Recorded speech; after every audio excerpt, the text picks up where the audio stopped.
Hello and नमस्कार। CGPSC prelims का result आए हुए लगभग 15 दिन हो चुके हैं। बहुत ज़्यादा मेंस की बात हो गई है, बहुत सारे बच्चों का निकला भी है, लेकिन एक बहुत बड़ा तबका छात्र समाज का ये भी है जिनका सीजीपीएससी प्रीलिम्स क्वालिफाई नहीं हो पाया है।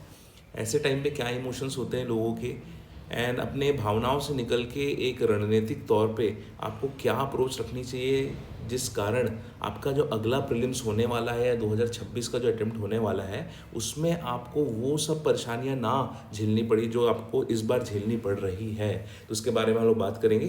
तो अगर आपका सीजीपीएससी प्रीलिम्स क्वालिफाई नहीं हुआ है तो आपको क्या करनी चाहिए। अब मैं आपकी जगह होता तो मैं क्या करता, उसके बारे में हम लोग डिस्कस करेंगे। चलिए चालू करते हैं। तो सबसे पहले तो क्वेश्चन ये आता है कि क्या सर मुझे और प्रीलिम्स पढ़ना चाहिए। तो देखिए, अगर आपका पहला अटेम्प्ट है तो इट्स ओके कि आप प्रीलिम्स फेल हो गए। मेरा भी नहीं निकला था पहला अटेम्प्ट। ये जो सिलेबस होता है सीजीपीएससी का, इसमें एटलीस्ट 2 साल लगते हैं ढंग से इस सिलेबस को पढ़ने के लिए और एक कॉम्पिटिटिव लेवल तक पहुंचने के लिए। तो अगर आपने पिछले महीने कॉलेज पास करने के बाद अप्रैल मई मार्च अप्रैल या फिर मान लीजिए जनवरी में भी स्टार्ट किया होगा अपनी प्रिपरेशन, तो 1 साल का टाइम काफ़ी नहीं होता है। एक्चुअली में आपको एटलीस्ट 1.5 साल तो चाहिए होते हैं, प्लस 6 महीना रिवीजन के लिए चाहिए होते हैं इस एग्जामिनेशन में थोड़ा सा कॉम्पिटिटिव बनने के लिए। अगर मान लीजिए आपका ये पहला अटेम्प्ट था भी नहीं और इस बार आपका कट ऑफ मान लीजिए 110 गया है, आपके 102 आ रहे हैं, 105 आ रहे हैं, मान लीजिए 100 भी आ रहे हैं, तो देखिए बैड लक है। और एग्जामिनेशन हॉल में हो सकता है कि कुछ चीज़ें जो आपको करनी चाहिए थी, कुछ दिमाग लगाना चाहिए था, वो आप नहीं लगा पाए। तो मैं यही कहूँगा कि सबका अपना अपना दिन होता है। तो हमसे हमें जो सबसे बेस्ट ऑफ द बेस्ट होते हैं उनका भी कभी कभी उनका दिन नहीं होता है। And it is very normal कि आपके 3 नंबर 4 नंबर 5 नंबर से प्रीलिम्स चूक रहे हैं। देखो, प्रीलिम्स जो होता है उसमें बहुत ज़्यादा कुछ तिकड़मबाजी नहीं होती है, बहुत ज़्यादा दिमाग नहीं चाहिए होता है। फैक्ट्स रहते हैं, अगर आपको फैक्ट्स चमक रहे हैं या फिर आपको सेंस बना रहे हैं तो आप उसको ओके कर देते हो। अगर सेंस नहीं बना रहे हैं कॉन्फिडेंटली तो आप उसको गलत कर देते हो। ठीक है। तो सब कुछ डिपेंड करता है इस प्रीलिम्स वाले एग्जामिनेशन में। वो होता है कि वो जो 100 क्वेश्चन का जो गुच्छा सेट हुआ है, क्या वो आपके ज्ञान कोश के हिसाब से है। क्या उस 100 क्वेश्चंस में से अगर इजी 60 क्वेश्चन है तो उसमें एटलीस्ट आपको 48 या 52 बन रहे हैं या नहीं बन रहे हैं, इसी पे डिपेंड करता है प्रीलिम्स। तो बहुत ज़्यादा इसमें परेशान होने की ज़रूरत नहीं है। और सबसे प्रैक्टिकल एडवाइस वो ये है कि अगर मैं आपको 1 साल दे दूं, पूरे के पूरे 300 दिन दे दूं और बोलूं कि भाई तुम जाओ प्रीलिम्स पढ़ो, अगले बार प्रीलिम्स में मिलते हैं, फिर भी आप इस लेवल पे कभी नहीं रहेंगे कि उस दिन वो 100 क्वेश्चन ऐसे सेट हो जाएं कि आपके 90 क्वेश्चन सही हो जाए, आप 180 ले आए 200 में।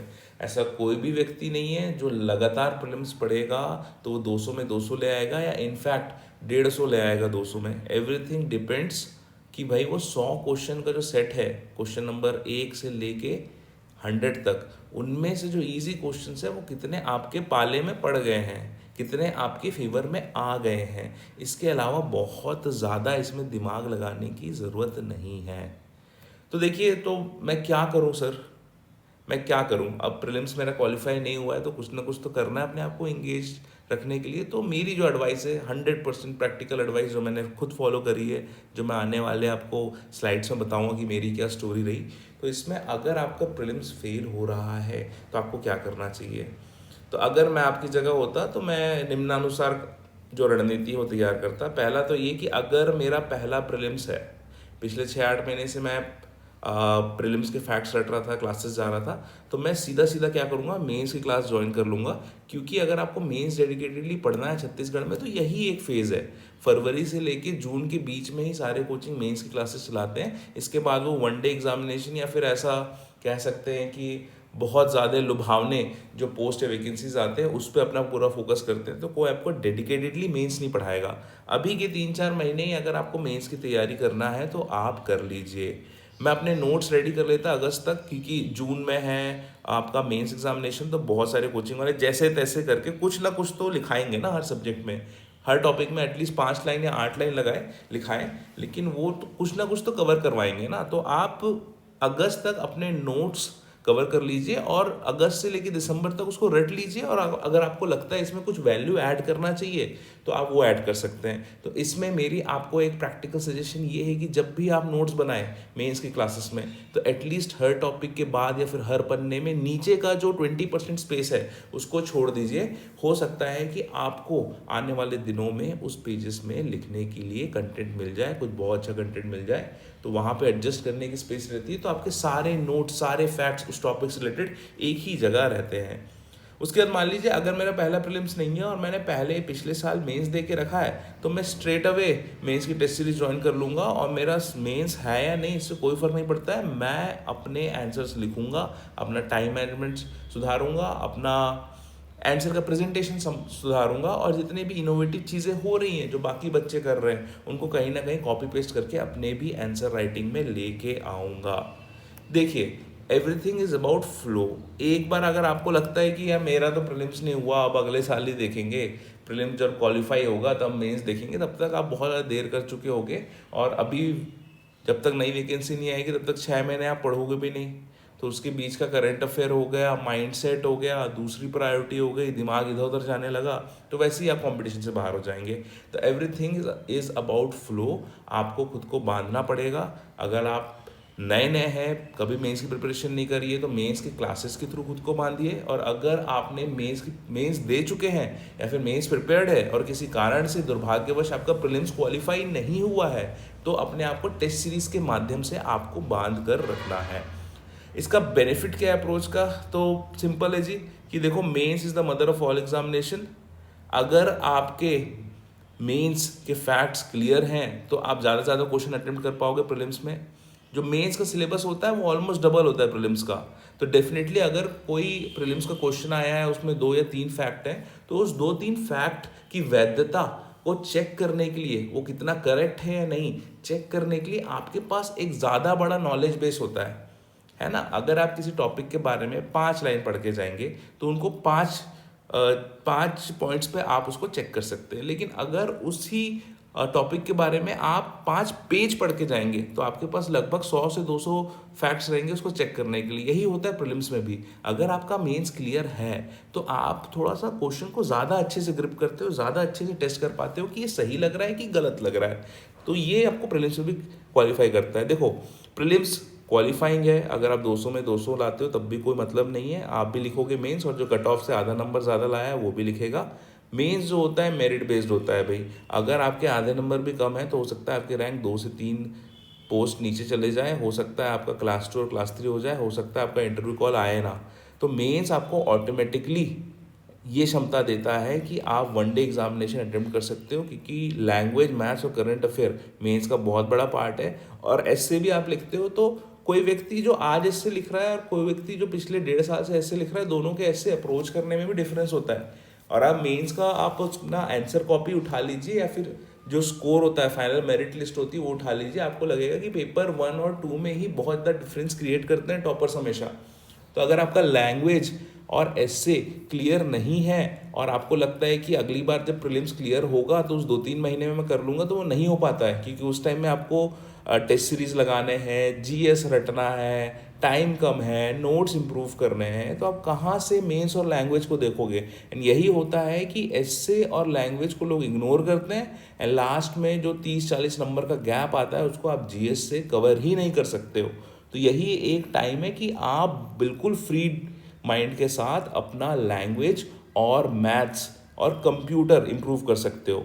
तो मेंस लिटरली क्या है, रामबाण है of every competitive examination in Chhattisgarh. अब देखो मेरी स्टोरी क्या थी। मेरा पहला प्रीलिम्स निकला नहीं, मैंने डायरेक्टली मेंस की क्लासेस ज्वाइन करी। मेरे को पता भी नहीं था क्या सिलेबस है मेंस का।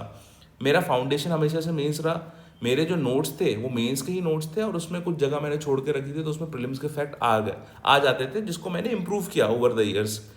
मेंस आंसर राइटिंग, क्योंकि अब क्लास में कोई क्वेश्चन दे दिया सर ने, तो I was forced to write mains answer. मैं लिखना नहीं चाहता था, कोई भी लिखना नहीं चाहता है मेंस के आंसर बैठ के, लेकिन चूंकि अब क्लासेस चल रही है, एक क्वेश्चन बता दिया सर ने कि भाई ये आया हुआ है 2017 के पीएससी में, एंड उसके सारे फैक्ट्स मुझे पता है, तो डेफिनेटली क्लास में बैठे बैठे अगर आप एक आंसर लिख भी रहे हैं और विशेषकर अपना पहला आंसर लिख ले रहे हैं, तो तो एक रफ आइडिया हो जाता है, एक जो डर होता है मेंस आंसर राइटिंग का वो चले जाता है। उसके बाद देखो, एक बार मेरा मेंस कवर हो गया तो ऑटोमेटिकली मेरा मैथ्स कंप्यूटर लैंग्वेज कवर हो गया। तो with in 1 year of my examination, मतलब प्रिपरेशन का जो फेज़ होता है वो डे 0 से लेके डे 300 तक वैकेंसी आई थी व्यापम की, और उसमें मेरा टॉप 5 में रैंक आ गई थी। ठीक है, ये जनसंपर्क वाला कुछ था, PRIA 2018, अच्छे से याद नहीं आ रहा है मेरे को क्या नाम था उसका। तो जनसंपर्क वाला था, उसमें मेरी रैंक 5 आ गई थी। तो मतलब मुझे कुछ नहीं आता था 10 महीने 11 महीने पहले। जनवरी में मैंने स्टार्ट किया था 2018 में, एंड इसका शायद एग्ज़ाम था दिसंबर 2018 में, जहाँ तक मुझे याद आ रहा है। एंड इमेजिन करिए 10-11 महीने की प्रिपरेशन में मैं व्यापम में अच्छा स्कोर करने लग गया था। तो इससे पता चलता है कि मेंस कितना ज़्यादा इफेक्टिव हो सकता है आपके वनडे एग्जामिनेशंस के लिए भी। अगर आप मेंस डायरेक्टली टारगेट नहीं कर रहे हैं, लेकिन फिर भी अगर आपको वनडे एग्जामिनेशंस में अच्छा करना है, तो अगर आप मेंस कर लेंगे तो बहुत सारी चीज़ें आपको हेल्प हो जाएगी। और एक बार मेंस का नॉलेज आ गया और मेरा प्रीलिम्स एक बार रुक गया था, तो उसके बाद फिर बहुत ज़्यादा मुझे मेहनत नहीं करनी पड़ी। थोड़ा सा मैंने इधर उधर एडजस्टमेंट किया कि भाई इस प्रकार के क्वेश्चन को छोड़ना चाहिए, इस प्रकार क्वेश्चन को अटेम्प्ट करना चाहिए, इस प्रकार के क्वेश्चन में यूजुअली ये वाले ऑप्शन अगर अंधे में भी टिक करोगे तो करेक्ट हो जाता है। तो ये हार्डली 1 घंटा 1.5 घंटा या फिर 4-5 मॉक टेस्ट का ही बात होती है, आप वो एडजस्टमेंट कर लेते हो। नॉलेज एक्वायर करना स्लो प्रोसेस है, उसको इफेक्टिवली यूज़ करना रिलेटिवली फास्ट प्रोसेस है। तो अगर आपके पास नॉलेज आ गई है तो बहुत ईजी हो जाता है कि आप किस तरीके से उसको प्रीलिम्स के टाइम पे उस एग्जामिनेशन हॉल के प्रेशर में और अवेयरनेस में यूज़ करोगे। तो रिजल्ट यही हो गया हुआ कि जीएस में 200 में से 158 आ गए, सीसेट में 178 डाल दिया, पता नहीं क्यों। और मेंस और इंटरव्यू सब मिला के भी उस टाइम तक के हाईएस्ट मेरे मार्क्स आ गए थे। ठीक है, ऑफ ऑल CGPSC अटेम्प्ट्स। ठीक है, तो ये था कि इस प्रकार से मुझे फ़ायदा हुआ था। तो जितने लोग डीमोटिवेटेड हैं, जिनको मन नहीं कर रहा है, जिनका विश्वास उठ चुका है इस एग्जामिनेशन प्रोसेस से, आप सभी को मेरा यही कहना है कि मेंस आपको हर चीज़ का फाउंडेशन देगा। और सबसे इम्पॉर्टेंट जो मैं बार बार कहता हूँ, समय अनमोल है। फ्री माइंड से अभी नोट्स बनाए जा सकते हैं, फ्री माइंड से अभी टेस्ट दिया जा सकता है, फ्री माइंड से आप कुछ भी करना चाहते हो, 7-8 महीने बहुत लंबा टाइम है, आप कर सकते हो। एंड ये कोट दीवार में लिख लो, प्रिंट करवा लो, जैसा करना है कर लो। The more you sweat in peace the less you bleed in war.